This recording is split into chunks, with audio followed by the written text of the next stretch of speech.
오늘 강의하게 되는 주제는 백제와당량의 이야기입니다.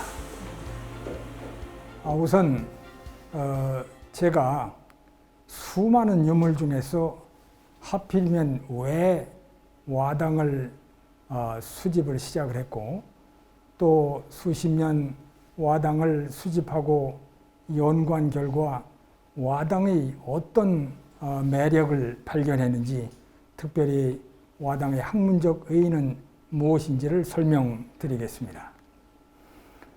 1978년 제가 청주지검 충주지청에 검사로 근무할 때 충주 타평리 7층 석탑 밑에서 이와 같은 유겹 연꽃 문양의 와당 파편을 주워 가졌는데, 자, 이 와당은 색깔은 백제의 색깔이고 꽃잎이 6개인 것은 고신라의 것을 닮았고, 또 꽃잎과 주연부가 도드라진 것은 고구려의 와당을 닮았기 때문에 어떻게 해서 하나의 와당이 고구려 백제 신라의 특징을 다 가졌나, 이게 의문이 생겨서 젊은 검사는 그날부터 수사를 시작했습니다. 수사한 결과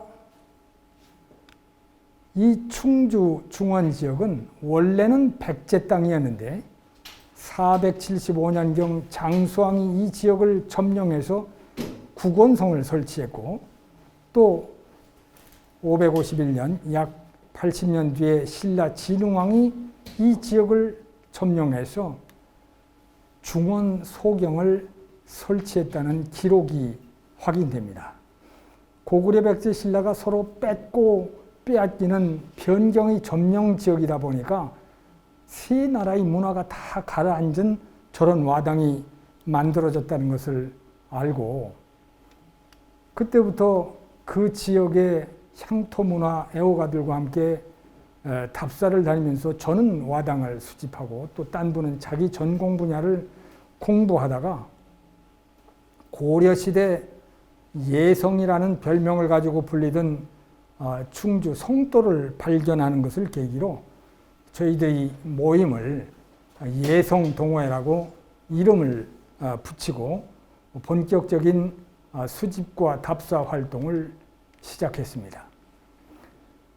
예성동호회는 많은 업적을 남기고 사적과 보물을 발견했지만 특히 2가지 점에서 중요한 실적을 남겼습니다. 첫째는 중원문화권 개념을 제안한 것입니다.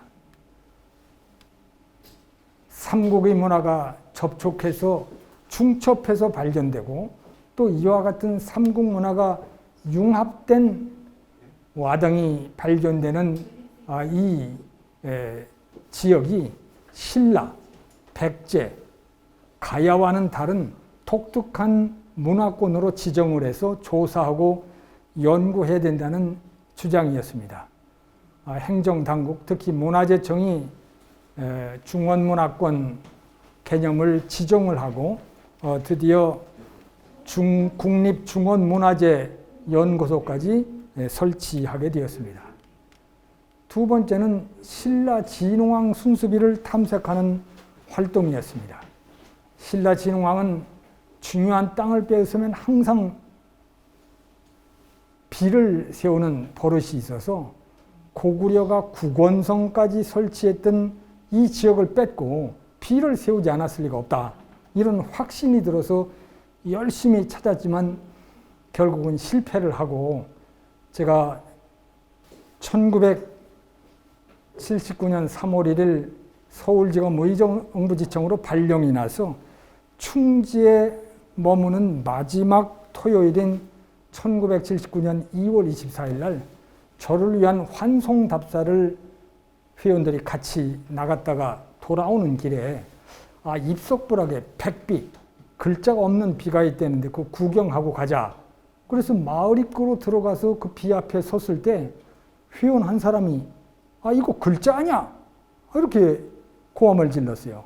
석양빛에 돌이 비치는데 인공의 흔적이 보였고, 그날 흑토, 나라국 이런 글자를 찾는 바람에 모두가 흥분을 해서 이 비를 들여다보는 모습의 순간을 사진을 찍었고 이 얼굴이 한 4분의 1만 보이는 게 바로 제 모습입니다.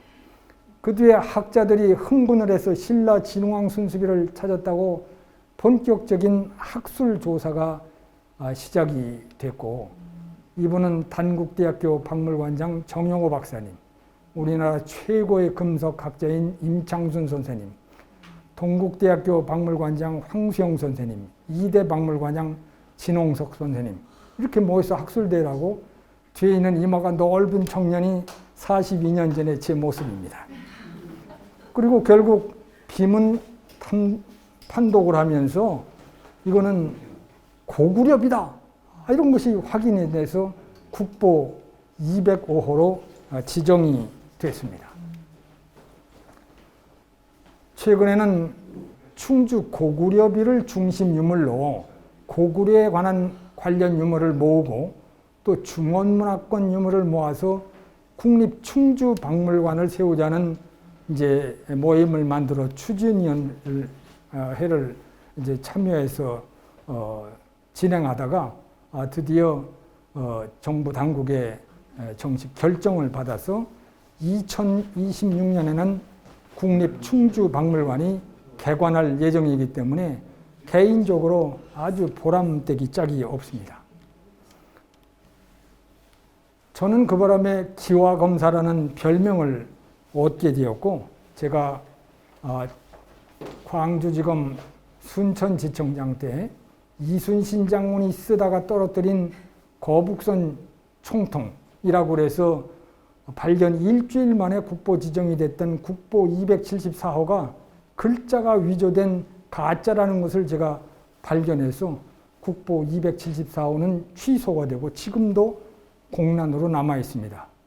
이처럼 생각지도 않게 진짜 국보도 찾고 가짜 국보도 찾는 별난 인연을 와당 때문에 가지게 되면서 이 와당이 학문적으로 참으로 중요하다는 것을 깨우쳤는데, 이 와당은 특히 한중일에서 3000년간 공통으로 사용한 공예품이어서 한중일의 역사와 문화를 비교하는 매우 중요한 자료라는 것을 깨우치게 된 것입니다.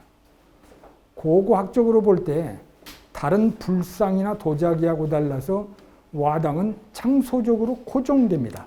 근처에서 만들어져서 지붕 위에 올랐다가 또 떨어져서 그냥 땅속에 묻히기 때문에 와당 기와가 발견되면 여기에 건물지가 있었구나, 이런 것을 알게 되고, 또 와당의 형태, 문양, 태토가 나라와 시대별로 너무 분명하게 달라서 발굴 현장에서 와당이 출토되면 와당 자신의 제작 시대는 물론이고 같이 출토된 다른 유물들의 제작 연대를 판단하는 매우 중요한 기준이 되는 것입니다. 또 재미난 것은 와당 문양은 우연히 만들어지는 것이 아니고 제작 시대의 정치, 경제, 사회, 생활 등이 반영이 되는 것이어서 문화의 내용의 기록물이고, 또 그런 기록물을 만드는 당시 사람들이 미적 가치 기준이 추론이 가능하고, 또 고대에는 왕과 귀족들이 쓰는 이제 건물에 쓰는 와당을 제작하기 위해서 당대 최고의 예술가들이 모여들었기 때문에 와당의 예술적 수준은 바로 그 나라의 예술적 수준이라는 것도 깨닫게 됐습니다. 또 와당 문양이 서로 영향을 미치고 전파가 되면 와당 문양만 전파가 되는 것이 아니라 그 배경이 된 문화, 예를 들면 연화문이 전파가 되면 연화문의 배경이 된 불교가 같이 전파가 된다는 것을 알게 되고, 제가 2009년에 한중일 와당을 설명하는 동아시아 와당 문화라는 책자를 출간하고 이 책은 일본에서도 번역이 돼서 출간이 되었습니다. 또 하나 재미난 것은 와당은 당시 통치권자가 사용하던 건물에만 쓰는 통치권의 상징이어서 어느 나라의 와당이 출토가 되면 이 나라의 통치권이 여기까지 미쳤구나, 이런 것을 이제 또 추론하게 되기 때문에 요새 제야 사학자와 강단 사학자 간에 아주 첨예한 대립을 하고 있는 고조선의 수도 왕검성, 또 낙랑군의 위치, 이런 거에 대해서 아주 그냥 감정적인 대립을 보이고 있는데, 와당을 보면 그 대답이 너무 명쾌해요. 그래서 안 되겠다 싶어서 2016년에 와당으로 본 한국 고대사의 쟁점들, 이런 또 책도 출간했습니다. 이처럼 학문적으로 매우 중요할 뿐만 아니라 현대에서도 예술가의 예술적 영감의 자료가 되고 미술 디자인 교육의 기초 자료가 되기 때문에 와당은 여러 가지 의미에서 매우 의미 있는 유물이다, 이런 이제 생각이 듭니다. 자, 바로 백제 와당 문양이 어떤 문양의 특징을 가졌는지를 보여드리겠습니다. 이것은 백제의 초기 수도인 한성, 바로 서울이죠. 지역에서 출토된 추상적인 문양 같은 이런 와당인데, 이런 와당 문양은 중국 어디에도 없어요. 결국 백제 와공들이 스스로 창안해서 디자인한 것이라고 볼 수밖에 없습니다. 매우 의미 있고 중요한 것이죠. 이것은 공주 부여에서 출토된 연꽃 문양인데 보세요. 회백색, 부드러운 선, 또 아주 절제된 문양, 연꽃 끝을 살짝 반전시켜서 변격의 미를 가져오는 이 미감은 대단합니다. 이것은 아주 대표적인 공주부여 출토의 백제 와당들인데, 이것은 석가래 끝에 쓰는 석가래 막새, 이건 파문와당, 아주 바람개비 눈앞에 보듯 활력이 있죠. 이 무문막새입니다. 근데 이 무문막새는 문양을 만들 줄 몰라서 이렇게 놓은 것이 아니고, 제가 보기에 아주 높은 예술적 신면이나 종교적인 깨우침을 이곳에 반영해 놓은 것이다, 이런 생각이 들어서 예술적으로 품격이 아주 높은 것이라고 이해가 됩니다. 이것은 익산에서 출토된 노규가 입혀진 연화문 석가래 막새죠. 아주 재미난 것이 여기도 문양이 있지만 아주 문양이 절제가 됐고, 또 흔히 6엽이나 8엽은 그리기가 쉽지만 7엽은 아주 디자인하기가 어려운데 왜 하필이면 7엽의 연화문을 만들었는지, 또 기와의 이 밑에도 저렇게 아주 간략하지만 생동감이 있는 저는 거치문을 표현을 해 놨습니다. 이 백제와당은 주변국 와당과 서로 교류하면서 발전하고 변화해 왔습니다. 원래 와당은 3000년 전 중국의 서주에서 처음 만들어져서 한국으로, 일본으로 전파된 것입니다. 아까 본 백제의 연화문 와당은 기본적으로 남조의 영향을 받은 것이 자료로 확인이 됩니다. 또 고구려의 영향을 받은 흔적도 부여 공지에서 일부 발견이 되고 있습니다. 고신라의 와당은 초기에 고구려의 영향도 받고 백제의 영향도 받았어요. 더 재미난 것은 일본 최초의 절은 비조사인데 588년에 건축이 시작됐는데, 이 와당에 쓰여진 이 건물에 쓰여진 와당이 백제 거하고 너무 닮았어요. 이게 어떻게 된 거냐? 일본 서기에 의하면 588년 백제의 와박사가 일본에 넘어가서 비조사의 와당을 만들어줬다, 이런 기록이 있는데 이 와당들이 그걸 입증하는 것이죠. 또 603년에 만들어진 산전사의 와당은 부여의 와당을 모방했다는데 아무 이론이 없습니다. 자, 이렇게 삼국이 영향을 주고받은 와당을 그 예술성을 한번 비교해보면 어떨까 해서 그 와당이 얼마나 독창적이고 얼마나 다양하며 얼마나 정교하고 예술적 생동감이 있는가, 이 네 가지 기준으로 한번 비교를 해봤더니 동아시아의 1차 와당 전성 시기는 중국의 전국시대, 진나라의 동물문, 제나라의 수목문, 연나라의 도철문이 만들어진 시기입니다. 아주 독창적이고 아주 다양하고 아주 정교하고 생동감이 있는데 학점을 준다면 A+, A 혹은 A+ 정도가 되겠습니다. 2차 전성기는 언제냐? 중국의 진안시대의 청룡, 백호, 주작, 현무의 사신도 와당과 수백 종에 이르는 문자 와당입니다. 이 와당들도 이 네 가지 점에 있어서 모두 A+ 수준의 아주 탁월한 예술성을 가지고 있습니다. 그럼 3차 와당 전성 시기는 언제냐? 저는 오래전부터 한국의 통일신라다. 통일신라에 이처럼 아름다운 키스씬을 생동감 있게 표현을 하고 또 중국에는 없는 이런 아름다운 안막세를 만들어낸 통일신라가 이 네 가지 기준에서 확실히 A+의 학점을 받을 수 있다. 그러면 그 유명한 일본 와당의 예술성은 어떠냐? 일본 와당은 문양이 대부분 한국과 중국의 문양을 모방해서 독창성이 B+ 주기가 어렵습니다. 다양성도 아주 뒤떨어져서 B+ 이상을 줄 수가 없어요. 하도 정교하게 만들어서 생동감이 없고 무슨 디자인 작품 같아요.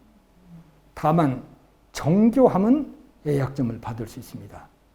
그러니까 한중일의 저 1, 2, 3차 전성기에는 들어갈 수가 없어요. 근데 와당의 이런 예술성은 모든 예술에 다 해당된다는 것을 시간이 가면서 알게 된 것입니다. 자, 한국 와당도 시대에 따라서 변해왔는데 시대에 따라서 어떻게 변해왔냐? 고구려의 와당은 아주 웅건하고 활달한 기상이 보이고 백제는 우아하고 고상하고 고신라는 어쩐지 고졸하고 생정하고 통일신라 시대 와서는 아주 화려하고 문양이 다양해집니다. 고려 때가 되면 약간 문양이 추상적이 되면서 고구려의 것을 닮아서 웅건한 기상을 보입니다. 조선시대 와서는 아주 자유분방한 해학적인 와당이 많이 만들어집니다. 어떤 분은 아니 조선시대 와당은 예술성이 떨어지지 않냐 이렇게 얘기를 해서 제가 아니 피카소의 그림은 예술성이 없냐 제가 이렇게 질문하면 다 웃고 더 이상 반론을 제기하지 않습니다. 이런 그 와당의 변화 속에서 특히 같은 시대인 고구려, 백제, 고신라의 와당이 서로 어떤 비교가 되는지 한번 챙겨보겠습니다. 자, 와당은 지붕이에요. 그 지붕 밑에 옷을 입고 사람이 살고 공예품을 가지고 생활을 합니다. 그래서 지붕의 모습과 옷의 모습은 아주 깊은 연관을 가질 수밖에 없어요.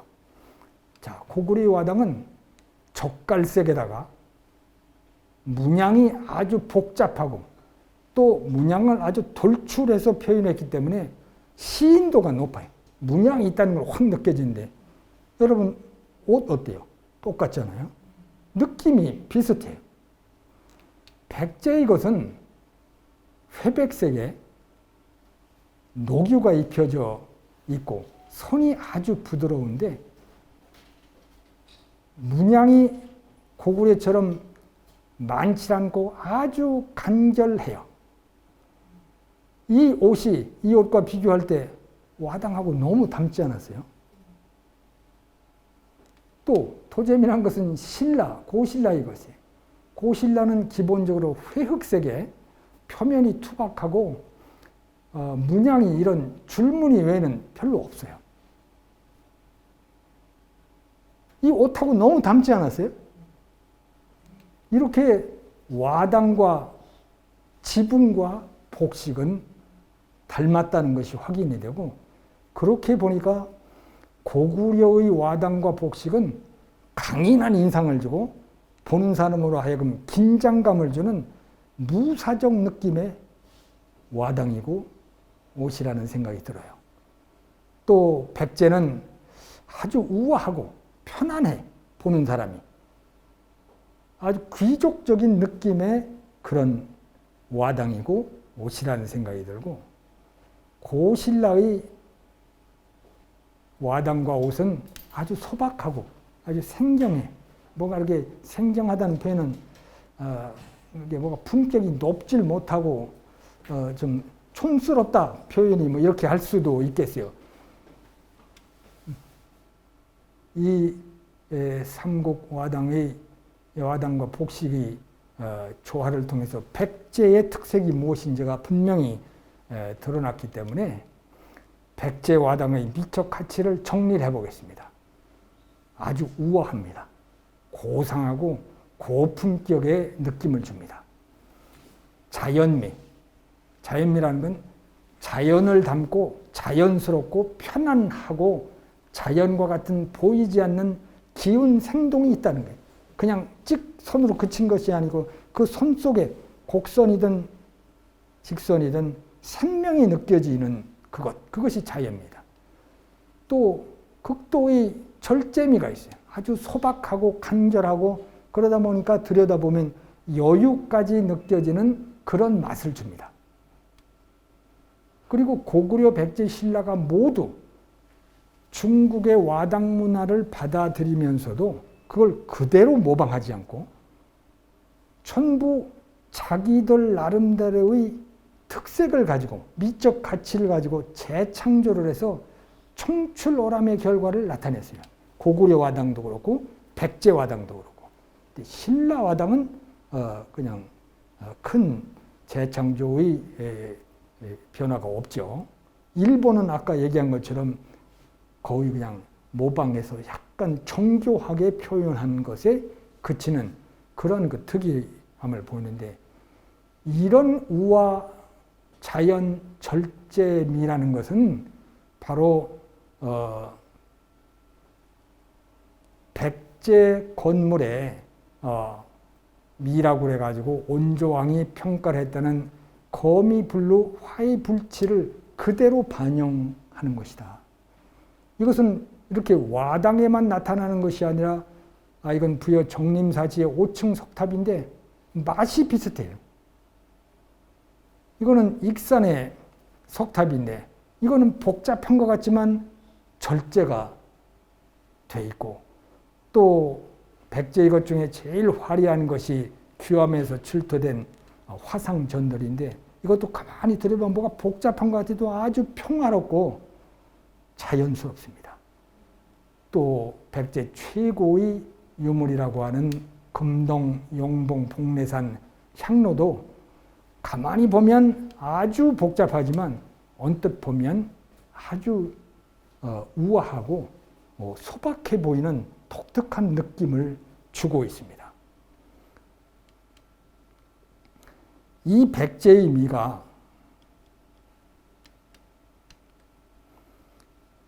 바로 한국의 미로 계승된 것이 신기해요. 삼국이 쟁패를 하다가 신라가 통일을 했어요.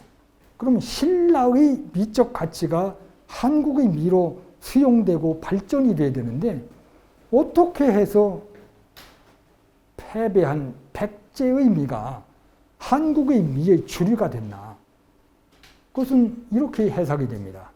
문명과 문화는 높은 곳에서 낮은 곳으로 흘러가게 돼 있어요. 정치적으로는 신라가 통일하고 정복을 했지만 문화적으로는 백제가 높은 품격을 가지고 있어서 통일한 이후에도 백제의 문화가 한국 문화의 중심을 이루었다. 이렇게 저는 이해가 됩니다. 자, 보세요. 통일신라의 석가탑과 다보탑은 거미불로 화이불치의 대표적인 하나의 사례 아니에요?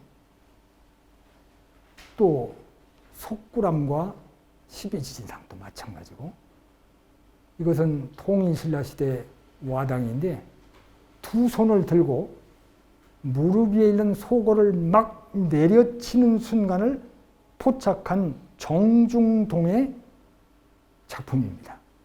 주변을 보상화문으로 두르고 주연부도 두르고 이 턱 밑에도 꽃 문양이 있는 화려한 것이지만 아주 절제되어 있어요. 지나치지가 않아요. 고래 상감청자, 나전, 조선의 가구들. 우리 조선 가구 보면 참 뭐 함부로 만드는 것처럼 보이는데 또 보면 아주 격이 있어서 서양 사람들이 아주 좋아하는데 우리가 봐도 아주 독특한 맛이 있어요. 거미불로의 아주 전형적인 예죠. 삼장 놀이개, 뭐 화려한 것 같아도 통제가 되고 절제가 돼서 어느 걸 지나치지 않고 가장 대표적인 건물이 우리나라의 종묘, 뭐 궁궐입니다. 종묘는 아주 절제돼서 얼른 보기에는 뭐 밋밋하고 재미가 없어 보이고 우리나라 사람 자체도 특색이 없어서 처음에는 관심을 안 가졌어요. 근데 가만히 보면 볼수록 보이지 않는 무거운 인격과 품격이 느껴지는 그런 거미불로의 건물이라는 것을 알게 됐고, 우리 궁궐들은 아주 화려하고 단청을 칠하고 그랬지만 어느 선을 넘지를 않습니다. 이처럼 백제의 미인 거미불로 화이불치가 모든 시대에 연면하게 주류의 미적 가치로 살아남아 있었다. 이게 아주 의미가 있는 것입니다. 마지막으로 이런 와당, 백제의 미, 한국의 미, 거미불로 화이불치를 가지고 한중일의 문화의 원리와 중심 미적 가치가 무엇이었는지를 한번 비교해 보겠습니다. 세계 4대 문명 중에 하나인 황하 문명은 BC 5000년경 시작이 돼서 황하 문명이 발흥할 때는 중국이 단연 1등이었고 한국이 2등, 일본이 3등이었죠. 근데 근래 들어서 황하 문명보다 훨씬 동북쪽, 지금으로 하면 만주와 북경 사이 요하강 주변에 많은 신석기 유적이 발견되고 그 유적이 황하 문명보다도 2000년이나 앞서는 것이 확인이 되고 한 군데가 아니에요. 적봉과 요양, 심양 지역에서 소하서 문명이 약 7000년 전, BC 7000년, 또 흥룡화 6200년 BC, 홍산문화 BC 4600년, 또 소하연 문화가 BC 3200년. 홍산문화가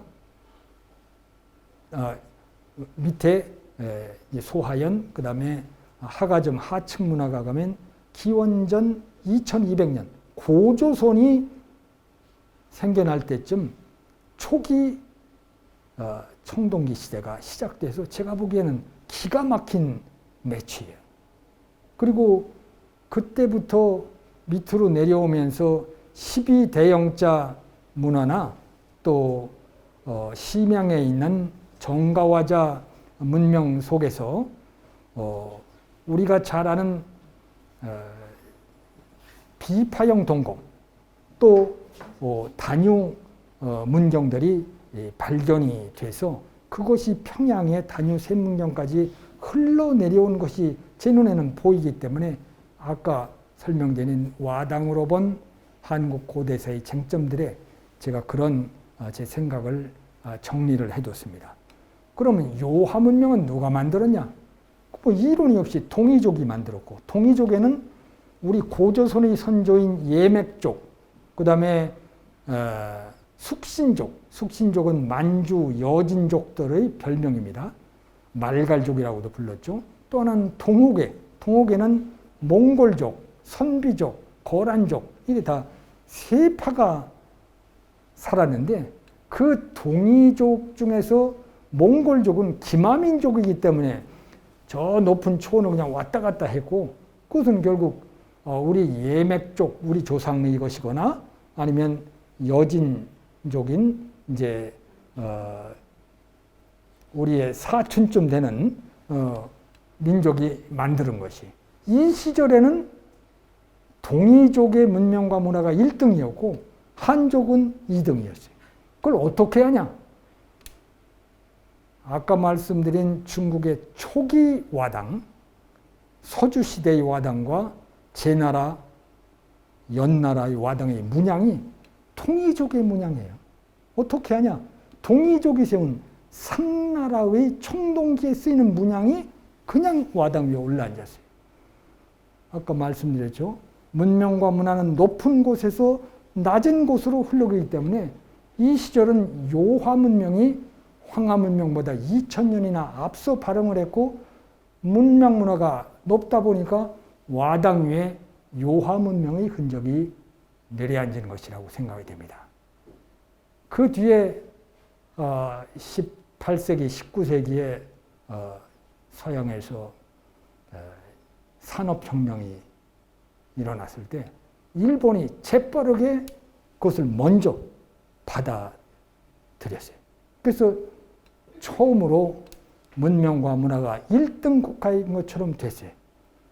그럼 그걸로 굳혀야 되는데 마치 자기들이 요하 문명이나 황하 문명 시절에도 1등이었던 것처럼 자꾸 하려니까 이게 뭐가 말이 안 먹고 역사를 조작하는 사람들이 나오고 마음속에 있는 그런 열등감이 발로로 사과도 제대로 그냥 할 줄을 모르는 이런 상황이 됐다고 저는 이해를 하고 있습니다. 그러니까 우리가 이해를 해야 돼. 우리가. 자, 좀 더 구체적으로 한번 볼게요. 중국의 문화는 어떠냐? 아주 창조적입니다. 와당도 그렇고 또 중국의 4대 발명품이라고 하는 진암철, 제지술, 인쇄술, 화약, 이 대단하죠. 우리 한자 문화, 붓으로 쓰는 예술 활동, 이 대단하지 않습니까? 그런데 이런 문명과 문화가 한족이 혼자 만들었냐? 아니, 우리가 서역이라고 하는 지금의 중동 지역과 엉뚱하게도 그리스의 문명과 문화가 뒤섞인 국제적인 문화예요. 왜? 기원전 4세기 그 유명한 알렉산더 대왕이 통정을 합니다. 아시아를 침공을 했어요. 그때 그리스인들과 아시아인들이 혼혈민족이 지금 중동 사람들이거든. 그러니까 우리가 보기에는 서양 사람 같고 서양 사람이 오면 아시아 사람 같은 문명이 생겼고, 그리스의 조각 문명이 와서 불교하고 접해서 전에는 불상을 안 만들던 인도 지역에서 불상을 만들기 시작했고, 이걸 우리가 간다라 미술이라고 부르는데, 이 간다라 미술이 북쪽에 있는 서량과 북량의 수도 양주를 중심으로 크게 발흥을 하다가 북위의 태무제가 439년 멸망시키고 북쪽을 통일시킵니다. 그리고서 이 양주에 살던 5만 호의 문화인을 강제로 북위의 수도로 대동으로 데리고 가요. 그리고서 460년에 북위의 원성제가 그 유명한 운강석굴을 만듭니다. 운강석굴 중에서 16, 17, 18, 19, 25개의 굴을 다묘석굴, 단야오스쿠라고 불렀는데 무슨 소리냐? 다묘라는 스님이 주도해서 만든 석굴이. 그 다묘가 누구냐? 아까 얘기한 태무제가 량주에서 강제로 데려온 스님 중에 한 분이에요. 그리고 그 운강석굴은 로양의 용문석굴을 거쳐서 어디까지 왔냐? 우리 석굴암까지 온 거예요. 우리 석굴암의 뿌리를 찾아가면 그리스의 조각인 겁니다. 중국의 문명과 문화는 이렇게 국제적인 성격을 가졌고 세계 4대 문명 중에 나일강 지역, 메소포타미아 지역, 인도 지역의 것은 다 사멸했어요. 잉카 문명도 사멸했는데 아직도 중국의 황하 문명은 살아서 유교와 토교, 공자, 맹자를 일컫고 지금의 한자 문화가 그냥 살아남아 있어요. 대단한 문명과 문화고 또 아까 얘기한 중국의 4대 발명품 중에 진암철이 없었으면 아메리카 신대륙 발견이 있을 수가 없어요. 제지술과 인쇄술이 발명이 없으면 서양의 르네상스는 올 수가 없습니다. 다 책을 출판하면서 그게 일어난 문명과 문화의 부흥운동이에요. 또 화약 때문에 제국주의가 팽배하면서 온 세상에 전쟁이 일어나고 세상에 미친 영향으로 봐도 대단합니다. 그런데 이런 문명과 문화를 만들면서 중국인들이 중심 개념으로 지켜온 미적 가치가 뭐냐? 제가 보기에는 규모와 장엄이라는 두 단어예요. 여러분, 만리장성, 자금성, 병마용, 또 주원장이나 유방이나 뜻을 세우긴 하면 그 큰 나라를 하나의 나라로 통일하겠다는 그 스케일. 이건 도저히 다른 어느 나라가 쫓아갈 수가 없고 자금성에 가면 우리 경복궁은 그냥 한쪽 구탱이 건물밖에 안 될 만큼 스케일이 그래요. 그 중국인이 지금도 그래요. 상가를 지면 우리는 뭐 기껏해야 뭐 건물 막 10동, 거기는 500동, 1000동 이렇게 짓습니다. 입주자 뭐 하나도 없이. 아 이거 나중에 안 들어오면 어떡하냐? 들어오겠지. 그게 중국인의 사고의 스타일이고 또 분위기가 장엄해야 돼. 같은 색을 좋아해도 우리처럼 명도가 밝은 건 중국인은 마음에 안 들어요. 같은 빨강이라도 우리가 좋아하는 빨강과 중국인이 좋아하는 빨강은 한눈에 다릅니다. 무거워야 돼. 장엄해야 되니까. 한국은 어떠냐? 요하 문명 시절에는 갖고 있던 전통 문화를 가졌고 황하 문명 또 근대화 시절에는 외부의 문명을 수용했지만 이것을 그대로 모방하지 않고 항상 재창조를 통해서 총출오람의 결과를 만들어냈어요. 여러분 보세요. 고구려의 벽화, 백제의 아까 보여준 금동, 용봉, 동래산 향로, 문양전, 신라의 금관, 금장식, 통일신라 시대의 와당, 석굴암, 다보탑, 또 고려의 청자, 금속활자, 나전, 불화, 조선의 백자, 또 정신미가 들어보이는 초상화. 대단한 거죠. 중국의 황하 문명이 아시아를 홍수처럼 막 쓸어내릴 때 어느 나라, 어느 민족도 단 한 번도 이 황하 문명을 넘어서질 못했는데 우리는 고구려부터 조선까지 지금도 BTS가 오징어 게임이 다 넘어서고 있어요. 우리 핸드폰이 어떻게 우연히 한국인만 이런 결과를 낼 수가 있냐. 청자 같은 건 송나라 밖에서 다른 나라는 구워보지도 못했어요. 일본은 자기라는 것을 구우질 못해서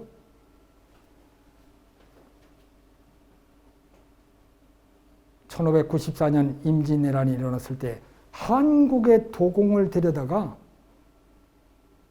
자기를 만든 것이 최초예요.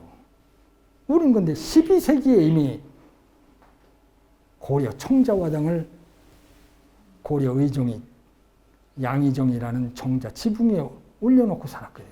수준이 달라요. 그런 나라가 어떻게 3세기, 4세기에 왕인 아직기가 천자문 가르쳐 줄 때 배우던 사람이 우리의 남쪽을 지배를 해요. 말이 되는 얘기를 해야지. 이런 한국의 미는 백제이미, 한국이미 정수인 우아미와 자연미, 철제미가 그대로 반영이 되어 있어요.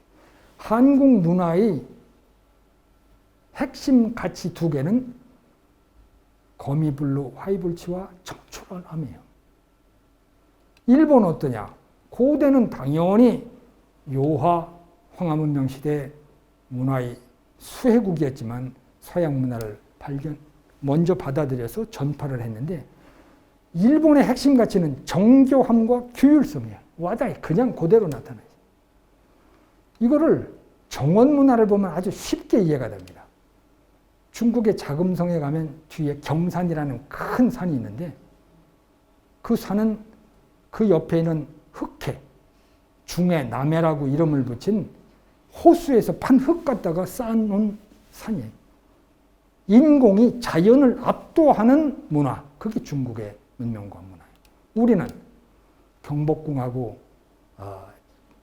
창경궁을 담을 칠 때 야, 저 높이 있는 저 바위하고 소나무 사이에 담쳐라. 담친 안쪽은 정원이고 밖에는 자연입니다. 어느 날 담을 헐면 어디가 정원이고 어디가 담이는지 알 수가 없어요. 우리 정원은 그렇잖아요. 일본 어때요? 일본 정원 본 사람이 있어요? 요만한 데다가 모래를 싹 깔고 갈퀴로 그렇게 물결처럼 만들어 놓고 바위 몇 개 놓고 감상을 합니다. 인공을 자연처럼 즐겨요. 이 무술도 그래요. 중국의 태극권 얼마나 호화찬란해요. 일본의 가라데 아주 절도 있죠. 우리나라 태권도는 우리의 전통 무술을 현대화한 거지 우리 본래의 것이 아니야. 어느 것이 본래냐? 택견. 충주의 택견을 보면 완전히 이건 춤이에요. 춤. 이처럼 우리의 문명과 문화는 중국, 일본과는 확연히 다른 이런 미적 가치를 가지고 살아왔습니다. 지난 40여 년 동안 와당은 저에게 역사와 철학, 종교를 가르쳐준 정말 인생의 스승이고 문화와 예술의 맛을 보게 해준 인생의 반려자이기도 해서 제가 가끔 전시회 가면 와당아 고맙다 이렇게 일을 합니다. 여러분들도 와당을 통해서 많은 것을 깨우치고 가시기 바랍니다. 감사합니다.